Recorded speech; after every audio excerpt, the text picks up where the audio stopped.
P2R qui dit liquider une crypto en perte pour renforcer une autre crypto également en perte, mais qui semble meilleure. Est-ce une idée, bonne ou mauvaise idée? Il y a un adage dans l'investissement qui dit laisser courir ses gains et couper ses pertes. La majorité des gens en investissement font l'inverse. Ils coupent leurs gains. Dès qu'ils commencent à gagner un peu, ils coupent. Et ensuite, ils laissent courir leurs pertes parce qu'ils ne peuvent pas vendre à perte et ils se disent c'est bon, j'ai FOMO le top où j'ai acheté une saloperie, mais c'est bon, je suis Diamond End, je suis là pour le long terme, je suis l'amoureux de la technologie. Et en général, c'est ça. Hein. Alors qu'il faut faire L'amoureux de la l'inverse. techno, ils ne comprennent pas. Souvent, les mecs qui te disent je suis amoureux de la techno, ils ne comprennent même pas le principe de base de la fonctionnement d'une blockchain. C'est ça. Mais du coup, l'adage, c'est ça. C'est de laisser courir ses gains. C'est-à-dire quand tu as un top performer, comme le cas du Bitcoin ou de l'Ether, c'est des top performers depuis leur création, tu laisses courir tes gains. C'est-à-dire que c'est des cryptos, même quand c'est en bear, tu peux continuer d'en réaccumuler parce que globalement, on sait que sur le long terme, ça fonctionne très, très bien. Pour le cas des altcoins, c'est un peu plus compliqué. C'est pour ça qu'il faut bien se former. Je mesure vraiment mes propos, c'est vraiment super important.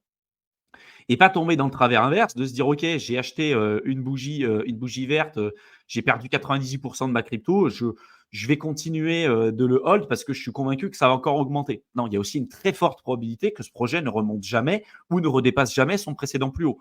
En bull run, il y a à peu près tout qui pump, mais c'est des petits pumps, quoi.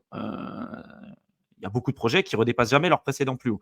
Donc, pour répondre à ta question, liquider une crypto en perte pour renforcer une autre crypto également en perte, mais qui semble meilleure. Tu as l'impression que c'est. Et moi, c'est vraiment ce mot-là qui me semble meilleur. C'est sur quel critère concrètement? Ça dépend. Si c'est d'un point de vue fondamental, que par exemple, tu as un même coin qui est en train de chuter et que tu te dis je vais acheter du BTC à la place, même si le BTC est en perte, j'ai envie de dire, d'un point de vue fondamental, en fait, c'est bien meilleur. Tu vois. Après, d'un point de vue performance sur long terme, c'est à mesurer, c'est à calculer. Et Martin, je vois passer tes commentaires en fait. Tu me dis pourquoi tu rigoles. J'essaie de rester très sérieux, mais on essaie de répondre à la question en fait en priorité. Mais vous inquiétez pas, je vois passer l'ensemble des commentaires sur le côté en parallèle. Mais oui, comme tu dis, c'est important en fait de savoir équilibrer et surtout de savoir lâcher certains projets, de décorréler cette partie émotionnelle. Pourquoi en général, il y en a qui disent ouais, moi je le garde jusqu'au bout, quoi qu'il arrive. C'est qu'en fait, ils sont tellement investis dedans émotionnellement parlant qu'ils Ils n'arrivent peuvent plus plus à être vendre. objectifs en fait sur le projet et se dire ok, là peut-être que le fondamental il a changé. Peut-être que finalement j'avais mal fait mon analyse fondamentale et que j'avais pas identifié ces points-là qui aujourd'hui sont complètement bloquants. Et rebalancer, rééquilibrer sur des cryptos qui ont un fondamental qui est plus important, sur lequel tu crois vraiment sur long terme, même s'ils sont en perte, potentiellement, ça peut être intéressant. Mais c'est toujours un arbitrage à faire et il faut vraiment le faire avec une mesure qui est la plus précise possible, en fait. Et Si tu le prenez fais vraiment juste en comme ça en tête. disant, il y a un influenceur qui en a parlé, ça va pumper, ça, c'est la pire des idées en fait que tu vas faire. Parce que tu vas acheter bougie rouge, tu vas vendre de bougie rouge sur bougie rouge, en fait, d'un projet à l'autre. Et gardez bien en tête aussi le coût d'opportunité. Ce que vous gardez ou ce que vous décidez d'allouer comme capital sur un projet en question, et c'est valable sur toutes les classes d'actifs, hein. L'argent que vous investissez à un endroit, vous ne pouvez pas l'investir ailleurs. Donc, c'est de l'argent qui est bloqué. Donc, ce que vous décidez de placer comme argent à un endroit, c'est peut-être des opportunités que vous ne pouvez pas saisir ailleurs.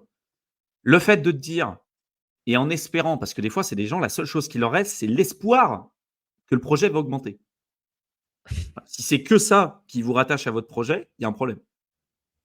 Nous, on essaye de présenter les choses et quand on investit sur des projets, de remettre à jour notre manière de voir les choses très, très, très, très, très régulièrement. Pour se dire, OK, j'ai investi sur ce projet pour telle ou telle raison. Est-ce qu'aujourd'hui, ces raisons-là ont changé? Si oui, je suis plus en accord avec le risque, donc je vends et je vais autre part.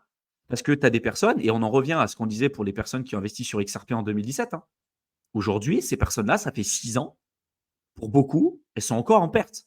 Et en perte massive qui ne fait que s'accentuer si on exprime ça en Bitcoin et en Ether. Le coût d'opportunité, il est énorme, il est gigantesque. Oui, mais c'est plus simple de se voiler la face quand tu regardes en dollars que de voir les opportunités que tu as manquées parce que justement, tu n'as pas voulu arbitrer et que tu n'as pas voulu prendre tes responsabilités à un moment ou à un autre. Mm. C'est juste une façon de voir les choses et d'aborder les mécaniques en fait du marché.